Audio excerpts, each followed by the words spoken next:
Pisces, your in-depth year 2025 astrology forecast for the ascendant, the sun or the moon. I'm going to briefly outline how I'm going to structure the video.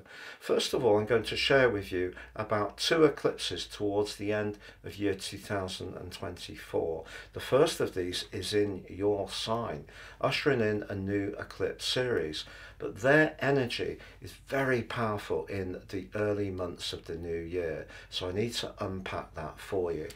I'm going to share with you your solar return at the start of the year. This is very influential and provides a backdrop for the whole 12 months. We need to look at the role of your two rulers, of Jupiter but also of Neptune. I'm going to share with you about the story of Mars. In the early part of this year, it gives you an enormous opportunity to manifest your passions in all sorts of ways. But the biggest event of the whole year, you know, is going to be on the 11th of January. I'm going to share with you exactly why this is, but the nodal axis, the North Node, the point of destiny, returns to your sign for the first time in 17 years. It's a huge event. It's closely linked to the new eclipse series going between your sign and Virgo. Your sign is very much about manifesting your individual talent. Virgo is very much about finding the sweet spot in your connections to others. Now, as we go into the end of January, it is true that there is a new moon that I need to tell you about that forges a great link with your ruler. That's the Aquarius new moon. But also your ruler is going to be going, Jupiter is going to be going direct in the early part of February. But so is Mars on the 24th of February. That's truly significant. But then we have the new moon in your sign on the 28th of February. And that ironically squares with Jupiter. So I need to explain that to you. Now, right at the heart of March, the 14th, there is a very potent lunar eclipse in your opposite sign. If there is a relationship issue, it's going to be teased out in the next 6 months. Your finances can initially look very bright in February, but something that looks good may not actually stack up, and I need to explain why, as both Venus and Mercury get into a tangle in the part of your scope to do with resources. That brings us to the start of the astrological year, the 20th of March. The first 13 weeks of the year give you a chance to engage with resources, but your sensitivity and also your compassion may be in the mix. Then on the 27th of March, Venus makes its way into your sign. Again, what does that mean? But the 29th sees a solar eclipse, the last in a series between the signs of Aries and of Libra. The next 6 months could, if you've got a clear picture in your mind, see you transform your resources.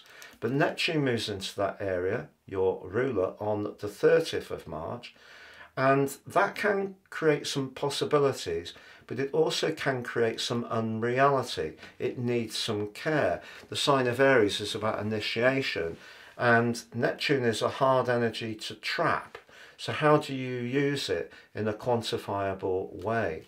April the 12th sees Venus go direct in your sign, however, and you can start the process again of trying to work with a creative idea or perhaps someone you're attracted to. On April the 18th, as Mars switches back into Leo, it's foot to the floor, your stamina improves, and you can be very single-minded. An enchanting link in the first week of May could see something quite sensational happen around a connection with someone.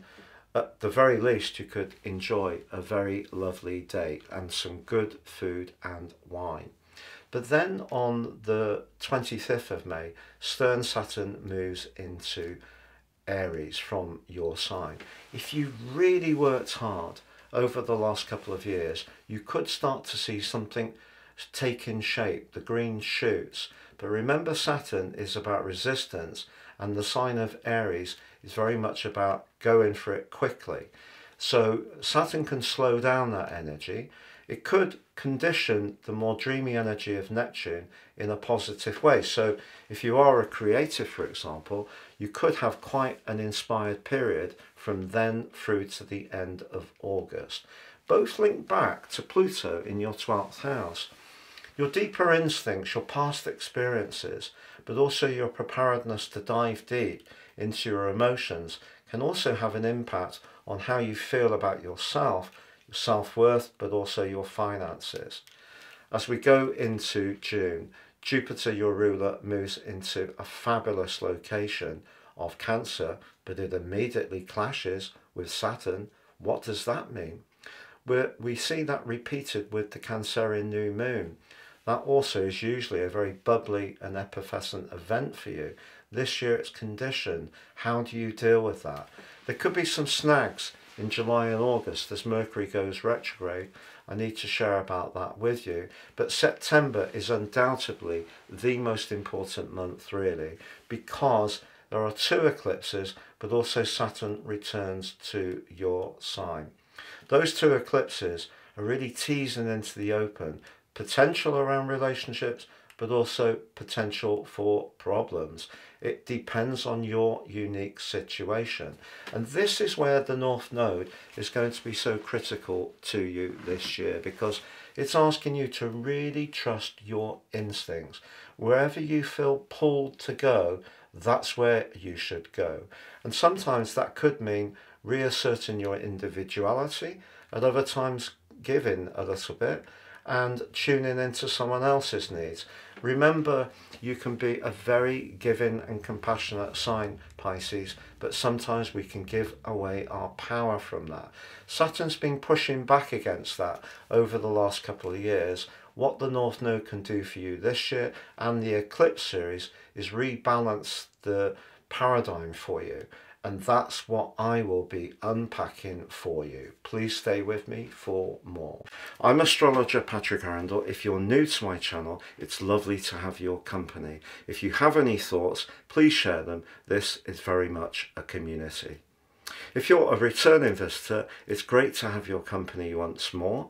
And all your views and interactions are truly appreciated. About 50% of people who enjoy my videos regularly are yet to subscribe. If that's you, please help the channel to thrive. Click that sub button and also the bell notification symbol. Please take advantage of my unique year 2025 personal horoscope forecast promotion. If you order in 24, you'll get the rest of that year free, but in my special package of 30% off, you also get your life roadmap report. This will help you to understand the patterns that have played out in your life so far, get a much more intimate understanding of how these have played out and how you can work with them future forwards. But with your forecast as well, it's a fantastic amount of information, it's great value, totally unique for each person it's produced for. Please see the link below for more. If you'd like to talk to me personally, I am a consulting astrologer. Please check out my testimonials below. I don't edit these. As they come in, I share as is. Relationships are incredibly important for us all. Whether we want one or not, we have one with ourselves, our neighbours, our friends, our family members and our colleagues. If you'd like your relationships to work better, but use the power of Western tropical astrology, check out matchful.me. This app combines serious astrology with psychological profiling. It's not based on sun sign analysis. You can enjoy it by clicking on the link below, and if you type in Patrick in the coupon form, you'll also get an additional discount. So Pisces, on the 18th of September 2024, the lunar eclipse in your sign ushers in a new series, which is really exciting, but it's very close to the exquisite, sensitive, shifting energies of your co-ruler Neptune. your sensitivity is going to be immense in the latter part of 24 and in the first quarter of 25. You can use that in a very productive way, because if you can tune into your psychic antenna and extend it in a perceptive way, it will guide you. But it can also make you hugely creative. And Neptune's given you extra support in that regard since 2012. But that needs to coexist with a solar eclipse in a much drier part of your chart, the 8th house. That's on the 2nd of October. The host is Libra, which is an air sign. It's cool, it's detached. But Mercury, the planet of talk and thought, very close by. If you are someone who wants to make the most of your finances and marshal them shrewdly in the new year, it's a great solar eclipse. Also, if you're someone who's very entrepreneurial, you've got a business idea that you want to work with, the combination of these two eclipses, although they come from a different series, is quite challenging, because the first house is about what we want. The 8th house in some way demands some kind of investment in a situation or someone else. So there's a bit of a conflict there. However, as we get to the turn of the year, and I'm showing your event chart, your solar return on the screen, there's a very friendly combination of the Sun and the Moon in Capricorn. The Sun's always in this part of your chart, the Moon not. But the new moon, which occurred right at the end of 24, suggests the first weeks of this new year could see you connecting with people. But who you connect with is the issue. That Neptunian energy can see you needing to protect yourself a little bit, because your veil is going to be very thin. So if you do engage with people where their energy isn't necessarily good for you, you can take that in and it won't necessarily be good for you. Whereas Saturn is asking you to tune into others, but in a more practical way. So that will be a little challenge. But certainly if you want to make some new friends or connect with community groups, up your social interaction throughout the year, that's an opportunity. What about the two players in your sign? Well, Saturn is going to start this year in your sign and end the year in your sign. Saturn is the measurement of time. So it's very structural, but it can be limited. So that suggests your physical energy could be a little lower. It's possible too, with Saturn in a tense right angle with Jupiter, which reached a peak on the 24th of December 2024, that something around your home or emotional life is a little bit out of kilter as you start this year. Now, Neptune, on the other hand, forges a lovely link with that moon position. So the people you do feel comfortable with, that can be something that you should try to work with throughout the year. But somehow or another, I feel that there could be some family, home-based or property challenges in the year to come. Now, one of the massive parts of this year's solar return is that you do have both Pluto and Venus in your 12th house. The 12th house is very much a psychological area, and certainly with Pluto, because of the 11 weeks you had in 2023 in the sign of Aquarius, and also the time you had last year, you've had some practice, some exposure to what Pluto's asking of you. Sometimes if we cling on to things, Pluto actually makes life more complex. But there could be some transitions, very deep transitions, where some things can come to an end in your life. And if you try to fight it, it won't necessarily help. But there's a part of you that does like to support others and be useful in terms of working hard and being very practical. And that's illuminated by the position of Mars. But Mars in Leo wants attention. Mars in the 6th house is more sacrificing. Mars is also in retrograde. Your energy could be affected, I feel, by any psychological dramas or undercurrents that are not quite clear. Because Venus is in your 12th house, it is possible that a romantic relationship that isn't working could come to a close, because the planet of freedom is in a complex right angle with Venus, and that suggests the potential for change. So something that's been bubbling away deep within your psyche, or hidden from plain sight in the practical part of your circumstances, may be due for an ending. This is where that glorious new nodal return for you back into your sign from the 11th of January is so potent, because that's urging you to seize the moment for what you need as an individual. And that is why I feel that is such an important thing. But going back to this solar return, Mercury is high in the sky. Could be good for trade, business, marketing, but it is in Sagittarius, not its best location. But hey, it's also challenged by Saturn.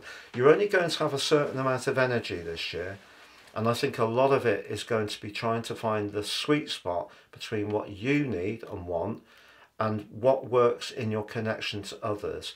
And because Saturn squares off with Mercury in your work sector and squares off with Jupiter in your home and emotional sector, somehow or another, your more serious mode that you're developing could make you a formidable opponent, because I feel that you're starting to put down some boundaries, and that's something that hasn't always been easy for you in the past, and therefore you've given of yourself to such a degree that at times you felt almost invisible.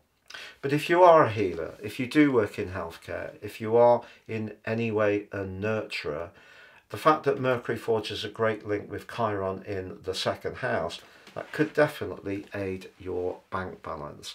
But some very powerful psychological energies can come up where you feel that you do a lot to support others but don't get seen or heard. And that could lead at some point this year to an explosion of emotion, to be honest, where no longer you can hold back from telling someone how you really feel. And that's where Uranus, which is very much about authenticity in your third house, and its angle to Venus, could see you stage a rebellion if you feel that someone's been taking you for granted in far too much of a way. But on the 6th of January, you do get a celestial bonus ball. Mars reverts back into Cancer, where it was last in early November. We had 8 weeks of Mars going through Cancer from the 5th of September, which is good for you, because this is a very friendly, bubbly, and dare I say quite amorous part of your chart. But Mars is going to be in a retrograde through to the 24th of February, so just be conscious of that.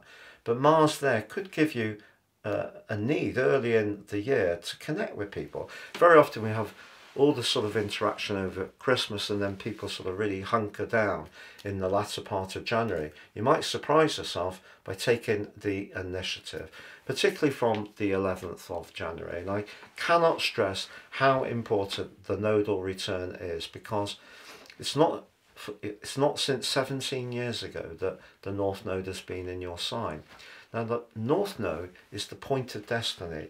Whatever you instinctively feel you need to do for you, totally for you, not defining yourself by how much help you give to others or how much you offset your needs to please someone else or to keep the peace. The North Node is really asking you to tune into what you really need. It's that critical for you. Now, as January goes on, we do have a new moon in your 12th house on the 28th, but it's a new moon that could actually bring some information into the open that you do find very helpful, because it links positively with your ruler Jupiter. But then on the 30th of January, Uranus, the planet of disruption, ends its retrograde in your third house. If you have found that your nervous system has been a bit ragged, that should choke that off and make things feel a bit easier. Now, early in February, Jupiter, your ruler, also ends its retrograde, which is to be welcomed. So in your fourth house, if you are wanting to hit the winter sales, you may find yourself getting some homewares or some things that really bring a greater sense of abundance to your home environment. But on February the 4th, you could have an upturn in your finances, which is really, really exciting. February the 24th, Mars goes direct, so you're going to feel even more attractive and alluring. February the 28th is the new moon in your sign. Ironically, it squares with Jupiter. Remember I told you at the start of the year, there may be something around your home or family life which isn't quite working. It's not the best of times to be over optimistic about what that new moon can bring. The sun and the moon square Jupiter can see us over egg the pudding. Avoid that trap. March the 2nd, however, sees Venus go retrograde. Not a great time from thence on to be too free and easy with resources. If you did enter into a diet for your New Year's resolution, it could crumble at that time as you dig into that apple crumble with that lashings of cream and ice cream as well. I'll be there with you. No willpower at all. And then on March the 3rd, Mercury moves into your second house, creating an offset to the Venus retrograde. But March the 14th is huge because this sees the opposite lunar eclipse to the one that happened on the 18th of September. And it is, the sun is very close to Saturn.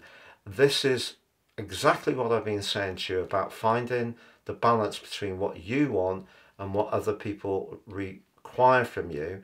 And someone could be quite surprised that your steeliness at starting to assert your boundaries.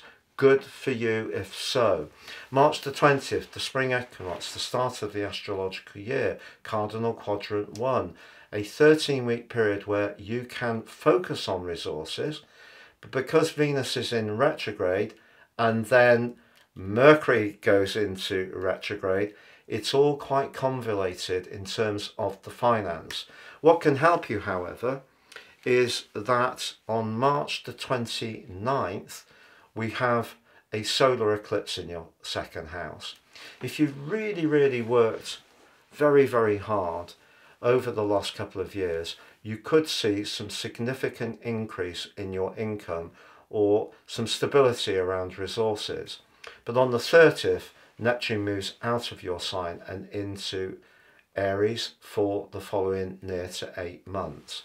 Let's just think about this. Neptune in your sign, as I mentioned, very perceptive, psychic, can have enormous compassion, but the second house is very much to do with value. How do you create the value? If you are an artistic or creative, you could start to see the value, particularly when Saturn joins up with Neptune on the 25th of May.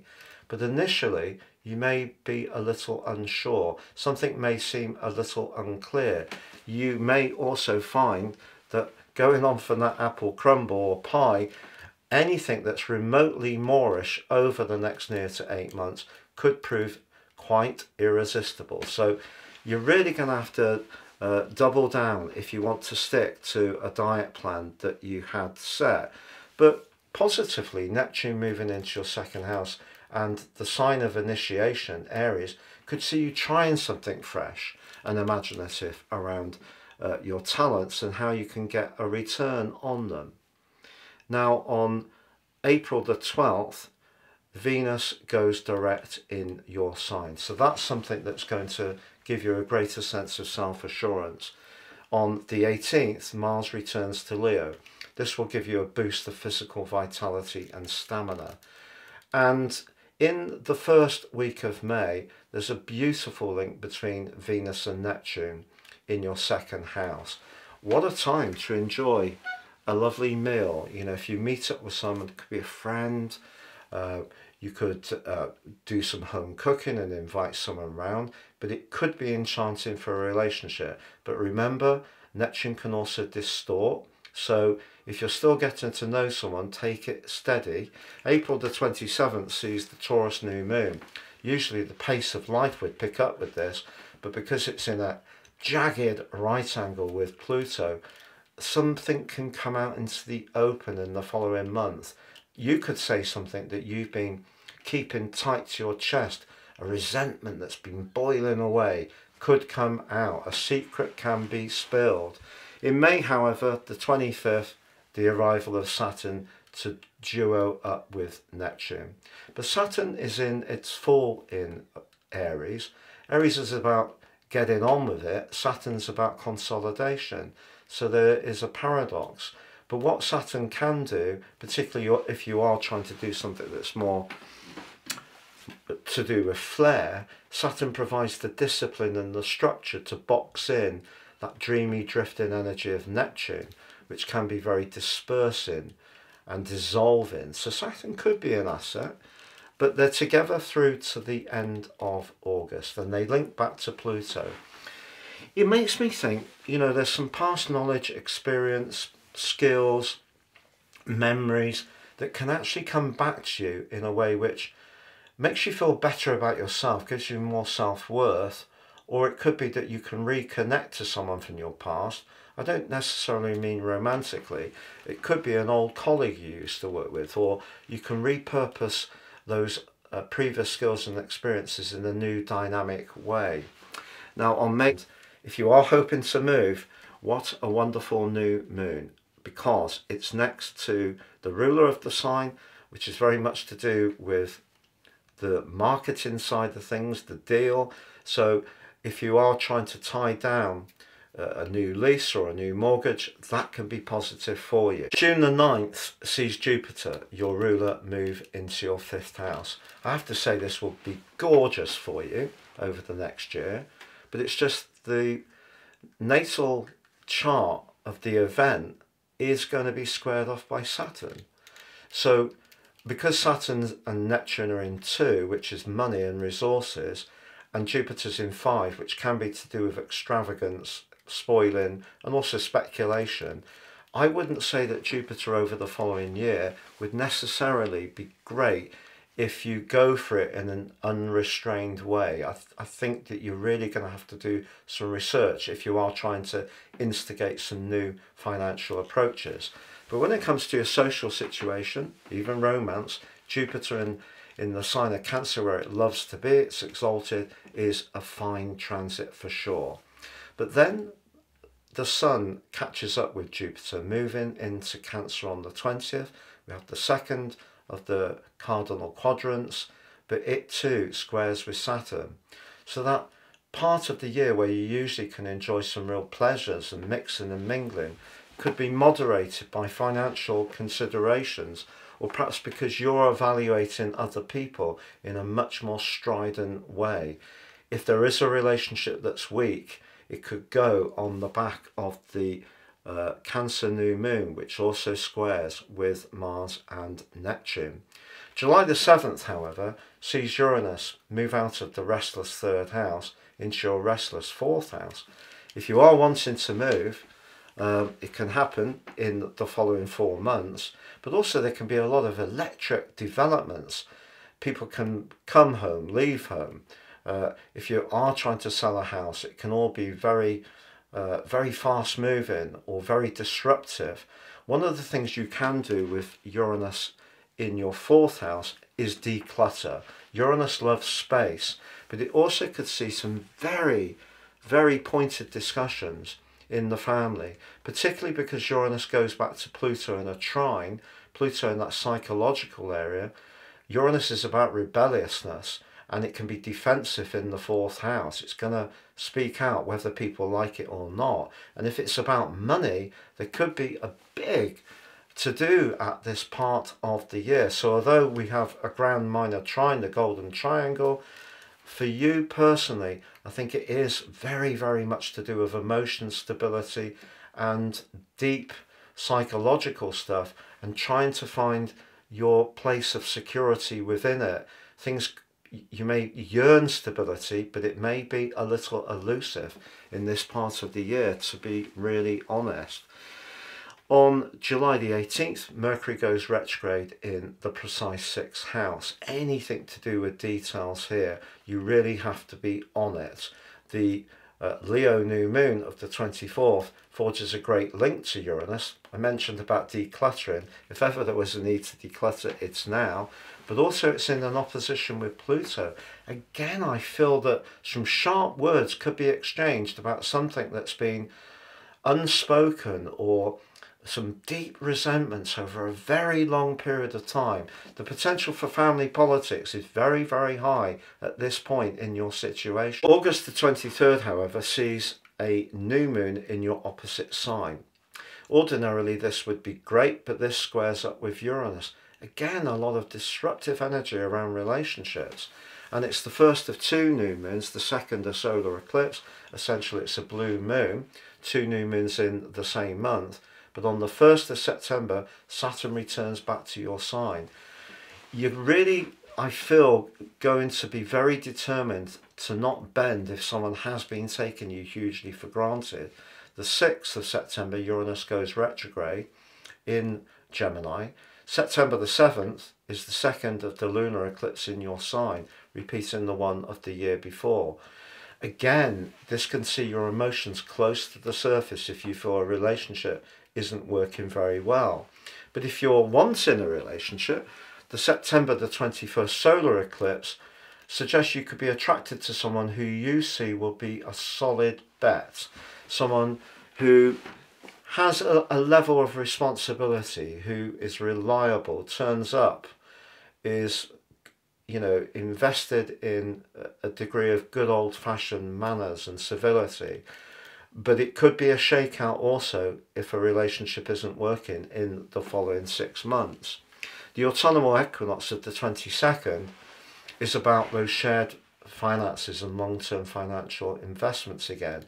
The new moon of the 21st of October is in a quincunx with Saturn in your sign, balancing what you want as an individual with what someone else will give you in a business or personal situation who doesn't want to salute your individuality can also be a little bit of a struggle. The 22nd of October, Neptune returns home. The 8th of November, Uranus returns back to Taurus. From the 9th to the 12th of November, we have a retrograde in your sector of success. If you are planning to go for an interview, doing a presentation, meeting someone influential, be aware that things can be fluid and you need to be very clear in your personal expression. Now there is, from the 19th to the end of the month, the potential to travel, but that too could be a bit snagged.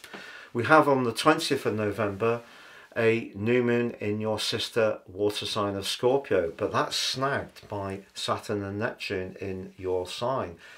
That energy in Scorpio is very much about wanting to break out and be free and to travel, and again there may be something restricting you. The Sagittarius new moon of the 20th of December can see your need for acclaim very much to the surface, but that's followed quickly by the 4th of the cardinal quadrants and the Sun returning to Capricorn where it starts the year.